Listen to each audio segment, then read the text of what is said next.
Hello students, আজকে আমরা নবম শ্রেণীর গণিতের কোষে দেখি 10.1 এর কোয়েশ্চেন নাম্বার 15 থেকে স্টার্ট করব। দ্যাট মিন্স লাভ ক্ষতির অঙ্ক আমাদের হচ্ছিল। তো কোয়েশ্চেন নাম্বার 14 পর্যন্ত অলরেডি কমপ্লিট করা হয়ে গেছে। যদি দেখে না থাকো চ্যানেলে ভিজিট করে প্লেলিস্ট চেক করে দেখে নাও, ঠিক আছে? চলো কোয়েশ্চেন নাম্বার 15টা পড়ো। বলছে একটি বিশেষ ধরনের কলমের ধার্য মূল্য 36.50 টাকা।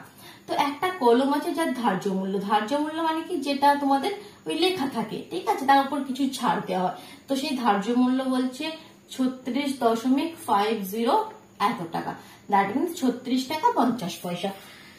তো রফিক চাচা শুভমকে একটি পেনে 2.90 টাকা ছাড় দিয়ে বিক্রি করেন, ঠিক আছে? তাহলে ছাড় কত দিলেন বলছে 2.90 টাকা ছাড় দিয়ে সেটা বিক্রি করলেন। তো কত টাকায় বিক্রি করলেন সেটা আমরা বের করতে পারবো এখান থেকে, কি ধার্য মূল্য এটা আর 2.90 টাকা ছাড় দিয়ে দিলেন, তাহলে কত টাকায় বিক্রি করলেন সেটা আমি পরে বের করি, আগে কোয়েশ্চেনটি কমপ্লিট করি। তো তার 12% লাভ হলো। যত টাকায় বিক্রি করুক না কেন তাতে তার মোটের উপর 12% কিন্তু লাভ হলো। তো যদি তিনি ওই ধরনের আরেকটি কলম মিতাকে 34.50 টাকায় বিক্রি করে, এই ধরনের আরেকটা কলম মিতাকে বলছে 34.50 টাকায় বিক্রি করলেন, ঠিক আছে? তো বিক্রি করাতে কি হয়েছে, তাহলে দ্বিতীয় কলমটিতে তার শতকরা কত লাভ হলো নির্ণয় করতে হবে। এই কলমটি বিক্রি করে তার শতকরা কত লাভ হলো সেটা তোমাদের কোয়েশ্চেন, ঠিক? কোয়েশ্চেনটি আগে বোঝা গেল। এবার দেখো স্টেপ বাই স্টেপ আমরা আগাবো। তো সবার প্রথমে দেখো কি পেনটিকে কত টাকায় বিক্রি করলেন, তার প্রথম ক্ষেত্রে পেনটির বিক্রয় মূল্য কত সেটা আমরা বের করতে পারি, কারণ ধার্য মূল্য থেকে এত টাকা ছাড় দিয়েছেন। তো দেখো আমরা এইভাবে লিখবো, প্রথম ক্ষেত্রে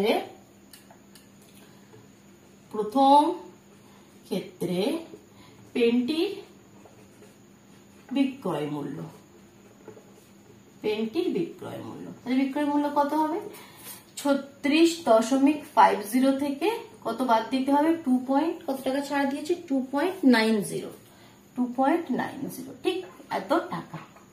তাহলে এটা যদি আমরা বিয়োগ করে দিই কত হচ্ছে দেখো 33.60, ঠিক এত টাকা তাহলে তার বিক্রয় মূল্য। এবার নেক্সট দেখো 12% লাভ হয়েছে, কথাটির মানে কি? 12% লাভ হয়েছে, কথাটির মানে কি 112 টাকায় যদি বিক্রি করে কোনো একটি পেনকে, দ্যাট মিনস তার ক্রয় মূল্য কত 100 টাকা। দ্যাট মিনস পেনটির বিক্রয় মূল্য 112 টাকা হলে ক্রয় মূল্য 100 টাকা, তবেই তো 12% লাভ হলো। 100 টাকায় কিনে যদি 112 টাকায় বেচে তবেই তো তার 12% লাভ হলো। তো এই কথাটিকে দেখো আমরা এভাবে এবার লিখবো। তো এখান থেকে দেখো এটা অনেক সময় এখানে যে ভুলটি হয় বা বাচ্চারা যেটা বুঝতে পারে না সেটা হচ্ছে, দেখো অনেকে লিখে থাকে কি ক্রয় মূল্য 100 টাকা হলে বিক্রয় মূল্য 112 টাকা, এভাবে দেখে। বাট আমরা কিভাবে এটা লিখবো, কি ক্রয় মূল্য 100 টাকা হলে বিক্রয় মূল্য 112 টাকা, না এই জিনিসটাকে ঘুরিয়ে লিখবো বিক্রয় মূল্য 112 টাকা হলে ক্রয় মূল্য 100 টাকা।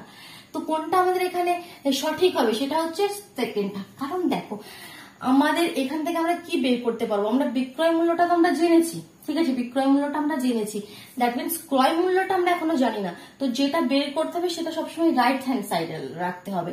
তো দ্যাট মিনস বিক্রয় মূল্যটা আমরা এদিকে রাখবো, ক্রয় মূল্যটা এদিকে রাখবো। দ্যাট মিনস আমরা কিভাবে লিখবো এই লাইনটা, কি পেনটির বিক্রয় মূল্য 112 টাকা হলে ক্রয় মূল্য 100 টাকা, ঠিক? দেখো তো লিখছি কি পেনটির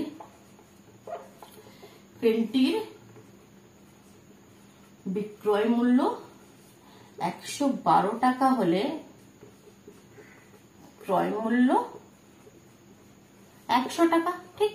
এখানে কোনো চাপ নাই, 100 টাকা। তো এখান থেকে আমরা ঐকিক নিয়ম করে যেভাবে বের করে ফেলি, বিক্রয় মূল্য 1 টাকা হলে ক্রয় মূল্য কত 100/112, আর পেনটির বিক্রয় মূল্য 33.60 টাকা হলে তাহলে পেনটির অ্যাকচুয়াল ক্রয় মূল্যটা কেনা দামটা কিন্তু আমরা এখান থেকে পেয়ে যাচ্ছি। দেখো পয়েন্ট সরিয়ে দাও, নিচে 100 নিয়ে নাও, তাহলে 100 তো কেটে গেল।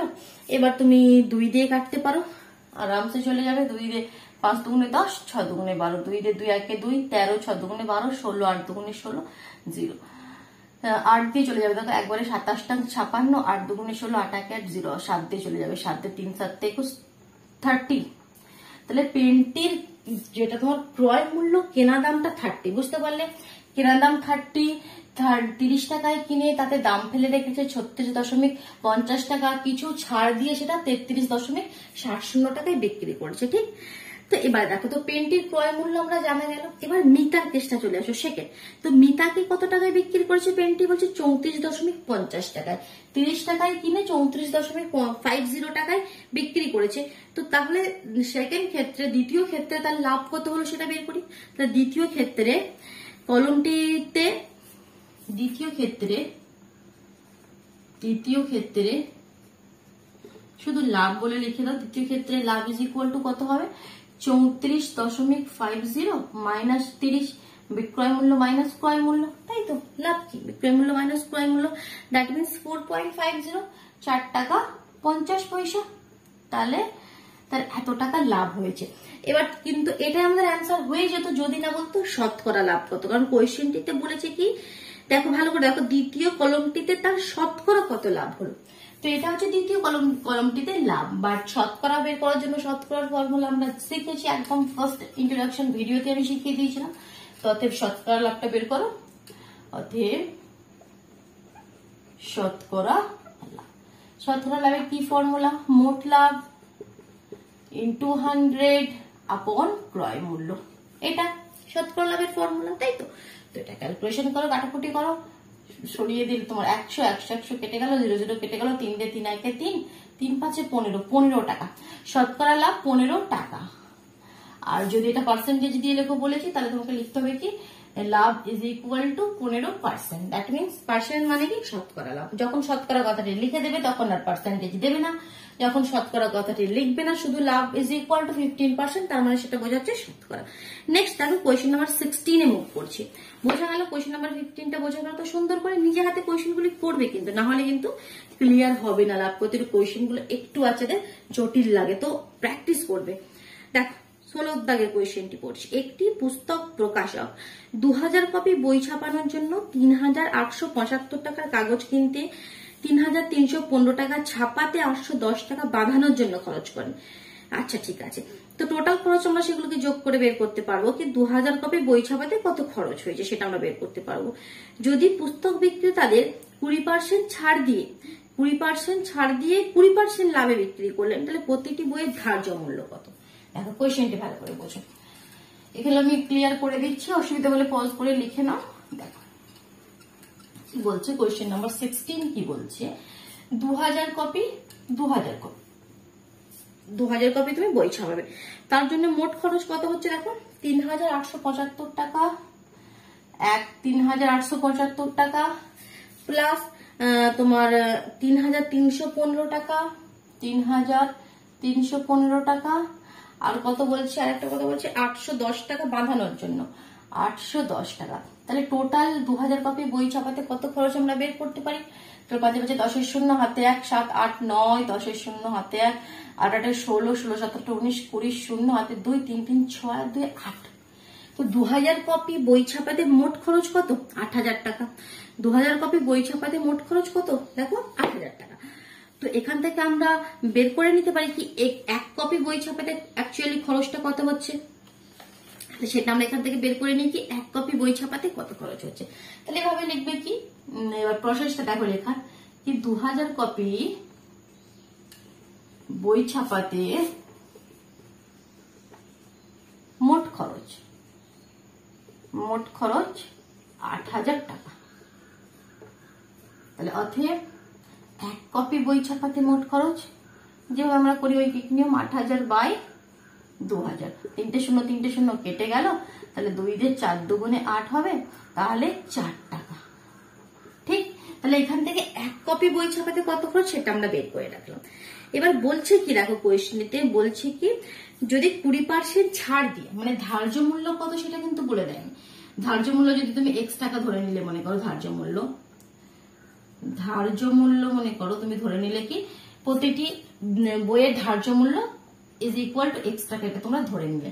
তো ধার্য মূল্য যদি x টাকা হয়, বলছে 20% তার উপর ছাড় দিয়েছে, মানে 100 টাকায় 20 টাকা ছাড় দিয়েছে, দিয়ে বিক্রি করলেও কিন্তু তার 20% লাভই হয়েছে। তাহলে বইয়ের ধার্য মূল্য কত তোমাকে বের করতে হবে, বুঝতে পেরেছো? তাহলে দেখো বইয়ের ধার্য মূল্য আমি ধরে নিয়েছি x টাকা। ঠিক, এখানে কোনো ডাউট নেই। এবার দেখো, এবার এই যে কথাটি বলেছে কি 20% ছাড়ে বিক্রি করেছে, এই কথাটার মানে কি 20% ছাড়ে বিক্রি করেছে। তো দ্যাট মিনস ধার্য মূল্য যদি 100 টাকা হয়, বিক্রয় মূল্য 80 টাকা, তাই তো? তাই তো, ধার্য মূল্য যদি 100 টাকা হয়, বিক্রয় মূল্য 80 টাকা। তো এই কথাটি আমরা লিখবো। এবার ধার্য মূল্য আমরা x টাকা ধরে নিয়েছি, তাহলে ধার্য মূল্য x টাকা হলে বিক্রয় মূল্য কত আমরা বের করতে পারবো। তো দেখো এবার কথাটা কিভাবে লিখবো, কি ধার্য মূল্য 100 টাকা হলে বিক্রয় মূল্য, মানে এখান থেকে আমাদের বিক্রয় মূল্য একটা চলে আসবে, বিক্রয় মূল্য 80 টাকা। ঠিক, 20% ছাড়ে বিক্রি করেছে, তাহলে ধার্য মূল্য 1 টাকা হলে বিক্রয় মূল্য কত, 80/100। আর ধার্য মূল্য আমরা ধরে নিয়েছি x টাকা, ধার্য মূল্য x টাকা হলে বিক্রয় মূল্য কত, 80 গুণিত x/100। একটা শূন্য একটা শূন্য কেটে গেল, 2 দিয়ে 4, 2 দিয়ে 5, তার মানে 4x/5 টাকা। ঠিক, কোনো ডাউট নেই। এখান থেকে একটা বিক্রয় মূল্য আবার আমরা পেলাম। ঠিক আছে, বিক্রয় মূল্যটা আবার এখন রেখে দাও। আবার দেখো বলছে 20% লাভে বিক্রি করেছে। এই কথাটার মানে কি, 20% লাভ মানে 100 টাকা ক্রয় মূল্য হলে বিক্রয় মূল্য 120 টাকা। 20% লাভ কথাটার মানে কি, 20% লাভ কথাটার মানে কি, ক্রয় মূল্য 100 টাকা হলে বিক্রয় মূল্য 120 টাকা। 100 টাকায় কিনে 120 টাকায় বিক্রি করলে তবেই তো আমরা কি পাবো। যা, পেনটি পড়ে গেল, দাঁড়াও। কি বলছিলাম, কি ক্রয় মূল্য 100 টাকা হলে বিক্রয় মূল্য 120 টাকা। পেনটি 100 টাকায় কিনে, পেনটি নয় ওই বইগুলি, 100 টাকায় যদি ছাপাতে খরচ হয়, সেটা যদি বিক্রি করে 120 টাকায়, তবেই তার 20% লাভ হলো। তো এখান থেকে একটা বিক্রয় মূল্য পাবো। ঠিক আছে, কারণ আমরা জানি কি 1 কপি বই ছাপাতে খরচ কত হয়েছিল, খরচ হয়েছিল মানে এটাকে আমরা ক্রয় মূল্য হিসাবে বলতে পারি, বা এখানে ক্রয় মূল্য না লিখে কথাটি আমরা এভাবে লিখতে পারি কি, 1 কপি বই ছাপাতে খরচ 100 টাকা হলে বিক্রয় মূল্য 120 টাকা। ঠিক আছে, এখানে ক্রয় মূল্য কথাটা ঠিক ফিট হচ্ছে না। ঠিক আছে, তো এখানে আমি এই কথাটা একটু ঘুরিয়ে লিখতে পারি কি, বই ছাপাতে 100 টাকা, বই ছাপাতে খরচ 100 টাকা হলে বিক্রয় মূল্য 120 টাকা। তাহলে বই ছাপাতে খরচ 1 টাকা হলে বিক্রয় মূল্য, আর বই ছাপাতে খরচ 4 টাকা হলে বিক্রয় মূল্য কত টাকা। ঠিক, নো প্রবলেম। তো এখান থেকে দেখো বিক্রয় মূল্যটা আমরা পেয়ে যাবো। যদি 4 টাকা খরচ হয় বই ছাপাতে, তার বিক্রয় মূল্যটা কত। আর যাচ্ছে না, তাহলে 12 দুগুণে 24/5। অ্যান্সারটি কত হচ্ছে 24/5 টাকা।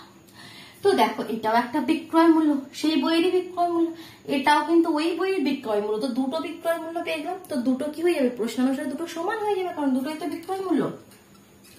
তাহলে এখান থেকে দুটোকে সমান করে আমরা এক্স এর ভ্যালুটা বের করে নিতে পারি। তাহলে প্রশ্ন অনুসারে আমরা লিখতে পারি, প্রশ্নানুসারে আমরা কি লিখতে পারি, কি এই যে 4x/5 এটা ইজ ইকুয়াল টু হয়ে যাবে 24/5। তো আমরা কোয়েশ্চেনটা কিভাবে করলাম বুঝতে পারলাম। দেখো দুটি বিক্রয় মূল্য বের করলাম, দুটোকে ইকুয়াল করে দিলাম, বাস। এখানে ক্যালকুলেশন করে দেখো, এটা তোমার অ্যান্সার এসে যাবে ক টাকা। বিক্রয় মূল্য অ্যাকচুয়াল মানে ধার্য মূল্যটা, আমরা ধার্য মূল্য আমাদের কোয়েশ্চেন দিতে চেয়েছে, 5 কেটে যাবে। তাহলে x ইজ ইকুয়াল টু 24/4, 4 দিয়ে 4 6 24, তাহলে 6 টাকা। মানে খরচ হয়েছে বইটি, একটি বই ছাপাতে খরচ হয়েছে 4 টাকা, আর দাম ফেলেছে সেটাতে 6 টাকা।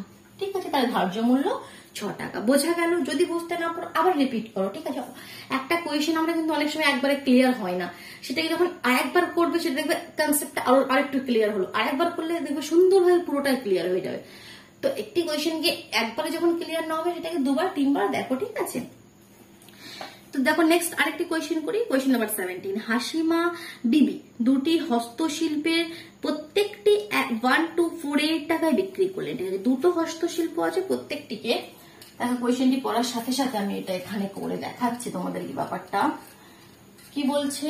কোয়েশ্চেন নাম্বার 17, হাসিমা বিবি দুটো হস্তশিল্প আছে, প্রতিটি বলছে 1248 টাকায়। এটাও 1248 টাকায় বিক্রি করেছে, এটা 1248 টাকায় বিক্রি করেছেন। এটা কিন্তু বলে দেয় নাকি দুটো জিনিসেরই ক্রয় মূল্য এক, বা দুটো জিনিসই তৈরি করতে একই টাকা খরচ হয়েছে, এটা কিন্তু নয়। বিক্রয় মূল্যটা সেম বলে দিয়েছে। ঠিক আছে, তারপর কি বলছেন, কি তিনি প্রথমটিতে 4% লাভ হলো, এটা তো বিক্রি করে 4% প্রফিট হলো, বাট এটা বিক্রি করে দেখো কি বলছে 4% লস হলো, তাই বলছে কি? হ্যাঁ, কিন্তু দ্বিতীয়টিতে তার 4% ক্ষতি হয়ে গেল, এটা করে তার 4% লস হলো। তো বলছে তার মোট লাভ বা ক্ষতি কত হলো, মোটের উপর তার কত হলো। এটাতে ক্ষতি হলো, এটাতে লাভ হলো, ঠিক আছে, এটাতে 4% ক্ষতি হলো, ঠিক আছে, বাট মোটের ওপর যদি সবগুলো মিলিয়ে দেখে কি মোট এত টাকা খরচ হয়েছে আর মোট এত টাকায় বিক্রি করেছে, তো সে তার মোটের উপর লাভ হলো না ক্ষতি হলো সেটা। তো এই ধরনের কোয়েশ্চেন পড়ে কি মনে হচ্ছে কনসেপ্টটা কিভাবে দেখো আনবে। তো মোট বিক্রয় মূল্য তো আমরা জানি কি এটার 1248 টাকা আর এটার 1248 টাকা, তাহলে তোমার মোট বিক্রয় মূল্য 8 8 16 6 টাকা, 8 8 9 2 2 4 2 2449 টাকা মোট বিক্রয় মূল্য। এবার আমাকে জানতে হবে কি মোট ক্রয় মূল্য, দুটি যে হস্তশিল্প রয়েছে তার মোট ক্রয় মূল্য বা মোট তৈরি করতে কত খরচ হয়েছে সেটা আমাকে জানতে হবে, তাই তো। তাহলে মোট ক্রয় মূল্য যদি জেনে যায় তাহলে মোট বিক্রয় মূল্য তখন আমরা দেখেই বুঝে ফেলবো কি লাভ হলো বা ক্ষতি হলো। তো কোনো না কোনো ভাবে আমাকে ক্রয় মূল্যগুলো নিয়ে আসতে হবে। দেখো কিভাবে এবার আনছি ব্যাপারটা দেখো। তাহলে প্রথম কেসটা দেখো কি প্রথমটিতে 4% লাভ হয়েছে কথাটির মানে কি, এটা কিভাবে আমরা লিখতে পারি? 4% লাভ হয়েছে, আমাকে চাই ক্রয় মূল্য, মাথায় ওটা রাখবে। 4% লাভ হয়েছে, তাহলে এটাকে আমরা এভাবে লিখবো, ক্রয় মূল্য সবসময় ডান দিকে রাখার চেষ্টা করবে। তাহলে বিক্রয় মূল্য 104 টাকা হলে ক্রয় মূল্য 100 টাকা, তাই তো। তাহলে এই লাইনটাকে আমরা কিভাবে লিখবো? প্রথমটিতে বিক্রয় মূল্য 104 টাকা হলে ক্রয় মূল্য 100 টাকা, ঠিক। ক্রয় মূল্যটা আমরা ডান দিকে রাখলাম, আমাকে ক্রয় মূল্যটাই আমার টার্গেট কিন্তু। তাহলে বিক্রয় মূল্য যদি আমাদের 1 টাকা হয় তাহলে ক্রয় মূল্য কত? 100/104। আর বিক্রয় মূল্য আমাদের তো বলে দিয়েছে 1248 টাকা হলে, দেখো ক্রয় মূল্যটা আমরা এখান থেকে পেয়ে যাবো 1248/104, ঠিক। তাহলে এটা হচ্ছে তার ক্রয় মূল্য। তাহলে ক্রয় মূল্যটা ক্যালকুলেশন করে আমাদের বের করতে হবে। চলো ক্যালকুলেশন করি, কত আসছে দেখি। 2 দিয়ে 5, 2 দিয়ে 2, 2 দিয়ে 6 দুগুণে 12, 2 দুগুণে 4, 4 দুগুণে 8, 2 দিয়ে 2 দুগুণে 4, 12, 6 দুগুণে 12, 2 দিয়ে 3 দুগুণে 6, 2 একে 2, 2 দুগুণে 4, 2 দিয়ে 2 একে 2, 3 দুগুণে 6, 2 দিয়ে 2 একে 2, 5 দুগুণে 10, 6 দুগুণে 12, 13 দিয়ে 13 একে 13, 14 15 26, 13 দুগুণে 26। আগে সবই তো কেটে তো সুন্দর একটা অ্যান্সার এসে গেল 12 আর এখানে 100, তার মানে তোমার 1200 টাকা। 1200 টাকায় কিনে 1248 টাকায় বিক্রি করেছে, মানে 1248 টাকায় বিক্রি করেছে। তাহলে মানে 48 টাকা খালি তার লাভ হয়েছে প্রথম পেনটিতে, সেটা শতকরা হিসাবে করে বলেছে 4% লাভ হয়েছে, সেটা আলাদা ব্যাপার। তো মানে মোটের কথা বলতে চাইছি কি আমি তার ক্রয় মূল্যটা পেয়ে গেলাম, ঠিক আছে, মানে সেটা তৈরি করতে বা ক্রয় মূল্য যাই বলে থাকো সেটা আমরা পেয়ে গেলাম প্রথম হস্তশিল্পের ক্ষেত্রে। এবার দ্বিতীয়টার বের করি, ঠিক আছে। তো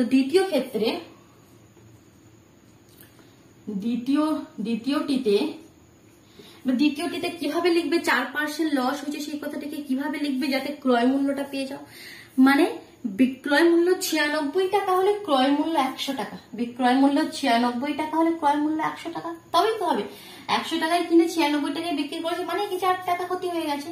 তাহলে এখানে এটা আমি এভাবে লিখবো কি বিক্রয় মূল্য 96 টাকা হলে ক্রয় মূল্য কত টাকা? 100 টাকা, ঠিক। এটা লিখবে পুরো কথা, ঠিক আছে। বিক্রয় মূল্য 96 টাকা হলে ক্রয় মূল্য 100 টাকা। তাহলে বিক্রয় মূল্য 1 টাকা হলে ক্রয় মূল্য কত হবে? 100/96 টাকা, ঠিক। এবার বিক্রয় মূল্য কত সেটা তো আমাকে বলে দিয়েছে, 1248 টাকা হলে ক্রয় মূল্য কত হবে? ক্যালকুলেশনটা দেখো উপরে করেছি, কত হবে তোমার 100/96 × 1248। তো এই কলম খালি বলছি কেন আমি, হস্তশিল্পটির বিক্রয় মূল্য আমরা বের করে নিই। তাহলে ক্যান্সেল আউট করি, দেখো ক্যান্সেল আউট করে কি হচ্ছে দেখো, কয়তে যাবে 2 দিয়েই করো, ছোট ছোট করে করো, যখন যদি বেশি দিয়ে না পাবো 2 দিয়ে 4 দুগুণে 8, 16, 8 দুগুণে 16, 2 দিয়ে 6 দুগুণে 12, 2 দুগুণে 4, 4 দুগুণে 8, 2 দিয়ে 2 দুগুণে 4, 4 দুগুণে 8, 2 দিয়ে 3 দুগুণে 6, 2 একে 2, 2 দুগুণে 4, 2 দিয়ে 12 দুগুণে 24, 2 একে 2, 5 দুগুণে 10, 6 দুগুণে 12, 12 দিয়ে চলে যাবে, 12 একে 12, 13 14 15 36, হ্যাঁ 12 দিয়ে চলে যাবে, 12 একে 12, 13 14 15, 3 হাতে 36, 12 একে 12, 12 দুগুণে 24, 3 12 36। তারপর এটার একটা সুন্দর অ্যান্সার এলো 1300 টাকা। তাহলে দেখো প্রথমটির ক্রয় মূল্য 1200 টাকা, দ্বিতীয়টির ক্রয় মূল্য 1300 টাকা। তাহলে মোট ক্রয় মূল্য কত? মোট এটাই তোমাদের টার্গেট ছিল কি মোট ক্রয় মূল্য আমাকে জানতে হবে। 1200 প্লাস 1300 দ্যাট মিনস 0052, 2500 টাকা। মোট 2500 টাকায় কিনেছে। আর মোট বিক্রয় মূল্য কত? মোট বিক্রয় মূল্য আমরা বের করেছিলাম, আর একবার করে নিই সেই স্টেপটি। 1248 প্লাস 1248 দুটো একই দামে বিক্রি করেছে। আর একটা 16 6 হাতে 1 4 4 8 1 9 2 2 4 আর 1 1 2। আরে ক্ষতিতে বিক্রি করেছে, দেখো ক্ষতি হয়ে গেছে। 2500 টাকায় কিনে 2496 টাকায় বিক্রি করেছে। তাহলে কত টাকা ক্ষতি হয়ে গেছে? 4 টাকা ক্ষতি হয়ে গেছে। দেখেই বোঝা যাচ্ছে ক্ষতি ইজ ইকুয়াল টু, যদি করতে চাও ভালোভাবে করো, এখানে তো বিক্রয় মূল্য বেশি, তাহলে তোমার ক্রয় মূল্য বেশি, তাহলে 2500 মাইনাস 2496, তার মানে তার 4 টাকা ক্ষতি হয়ে গেল। ঠিক, এবার এখানে শতকরা ক্ষতির ব্যাপার বলেনি, তো আমাকে এখানেই ছেড়ে দেবো। যদি শতকরা বলতে ফের আবার আমাদের আরেকটা স্টেপ করতে হতো, বোঝা গেল। তো এই 3টি কোয়েশ্চেন সুন্দরভাবে করে নাও। যদি ভিডিওটি ভালো লেগে থাকে, কনসেপ্ট ক্লিয়ার হয়ে থাকে, তাহলে ভিডিওটিকে লাইক করো। কোনো প্রবলেম থাকলে সেটা অবশ্যই কমেন্ট বক্সে জানাও, কেমন? আর চ্যানেল নতুন হয়ে থাকলে চ্যানেলটিকে সাবস্ক্রাইব করে নিও, কেমন? চলো টাটা।